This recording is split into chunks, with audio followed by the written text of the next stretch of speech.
It always comes down to the Jews, right? Who's going to sign Pete Alonso? Is it going to be Steve Cohen? Nah, I think it'll be David Rubenstein. The Mets right now are kind of on bad terms with their fans. Okay, that's not specific at all. That describes like 99% of the team's history. But it's definitely very tense right now. And I'm making this video without a clear position on anything. Like, part of me thinks like, they lost Diaz and Pete, LOL Mets, yeah, whatever. But there's another part of me that feels like the fans shouldn't be that upset. And I'll get into that, but first I need to ask you a question. Are you part of the 49% elite humans? If not, you should probably hit that button if you like the videos. If you don't like the videos, I don't know what to tell you. But I will tell you the Mets are in a really weird spot right now.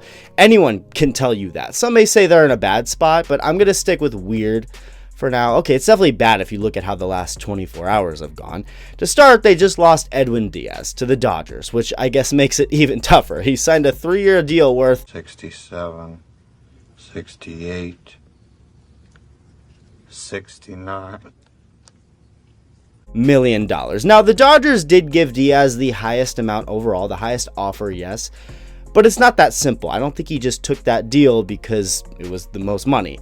It was only $3 million more than the Mets offer. Just on that alone, you know he willingly chose the Dodgers for more than just the money. I mean, if he really wanted to stay a Met, he would have taken $1 million less to stay. Like, come on. You could also argue the Mets could have offered him $3 million more, but whatever. Well, turns out there's specific things that actually led Diaz to be like, screw you guys, other than just, the money being a little bit better. Number one, his brother, Alexis Diaz, also a reliever, raved to Edwin about the Dodgers. He spoke very highly of the staff and the resources, and I feel like that hits even harder when you realize Alexis Diaz isn't even a Dodger anymore, and he barely ever was. Bro literally pitched in 9 games for them before they released him. Like, it's one thing if Mookie Betts, raves about the team or whatever. Okay, he's been there a long time. Things are going great for him. Shocker, he loves it. Whoa. But for someone like Diaz to speak very highly of the Dodgers, like, dude lasted on that team as long as your average black guy in a horror movie. And he's still telling his brother the experience was great.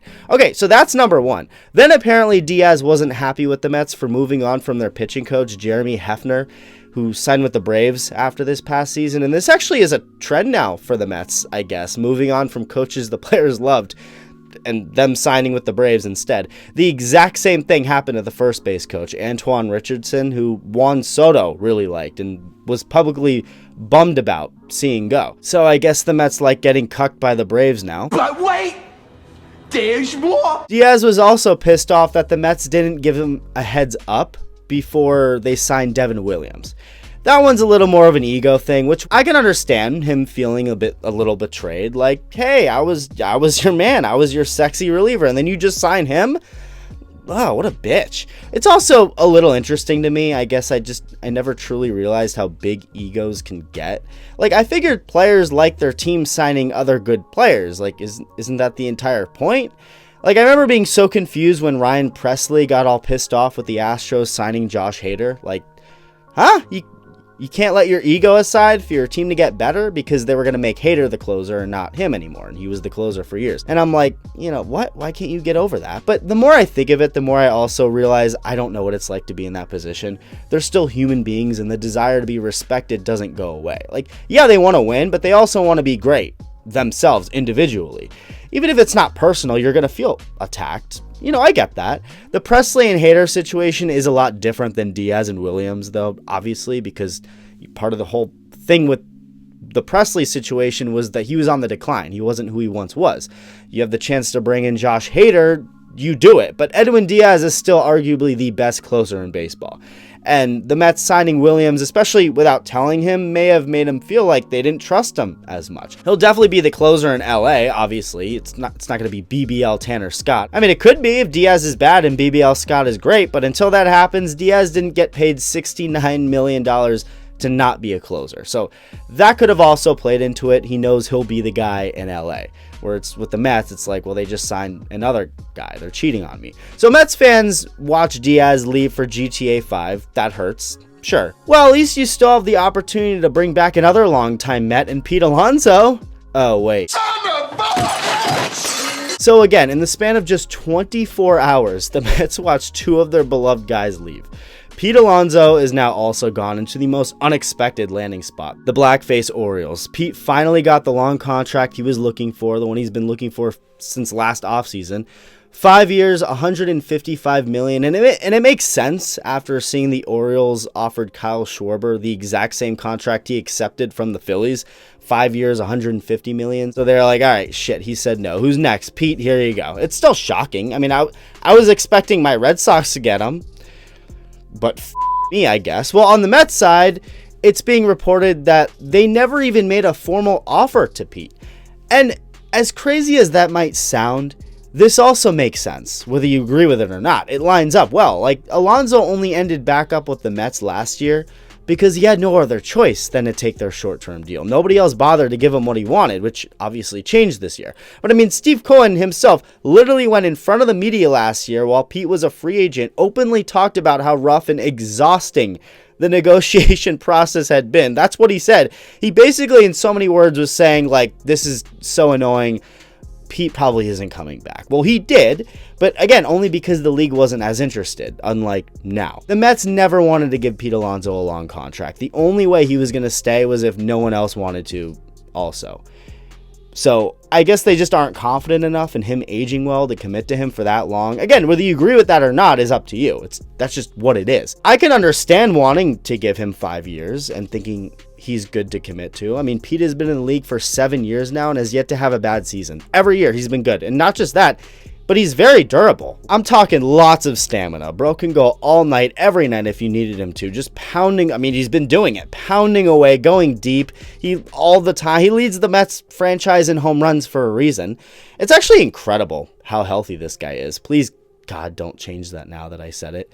But the most games Pete's missed in a season, he's going to have his legs sawed off somehow now, isn't he? The most games he's missed in a season is 9. Reminder that there are 162 games each season, and he's played all 162 the last 2 years. So Pete may not be, he's not fat, but he's not necessarily Rocky Balboa physique out there, but he's clearly healthy and aging pretty damn well, I would say. So I don't know. Mets clearly didn't trust that enough and had their mind set on not committing to him long term and only wanted to give him a short term deal, and he didn't want that, so they were like, okay, whatever. Well, this is what happens. Now him and Diaz are gone. Okay, again, on one hand, I'm like, haha, Mets suck, whatever. But the other part of me feels like Mets fans may be bitching too much.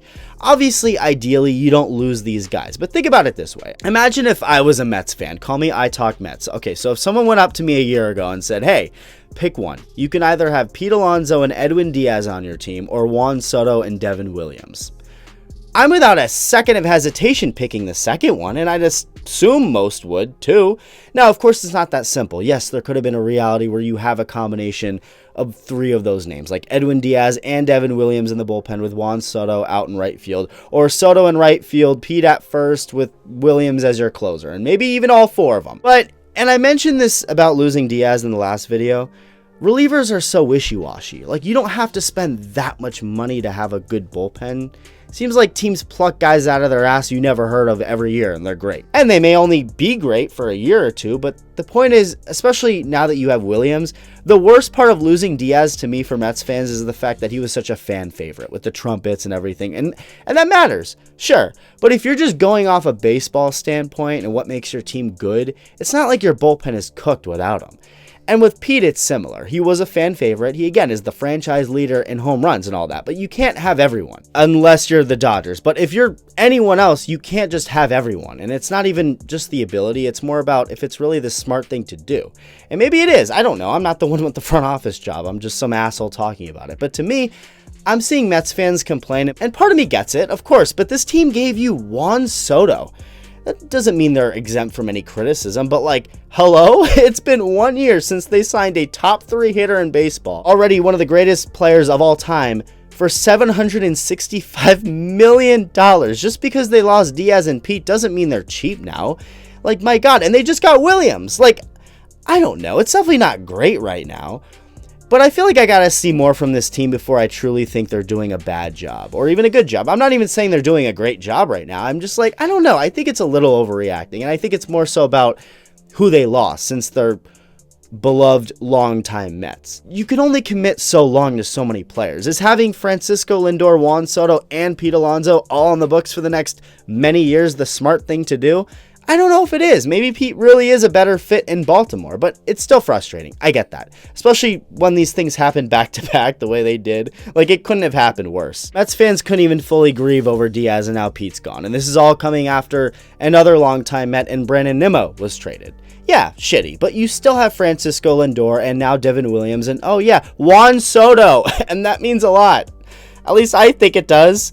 I don't know. It'll be interesting to see where they go from here. But this is definitely, it's not a great spot right now. So that's about it for now. Love you. Bye.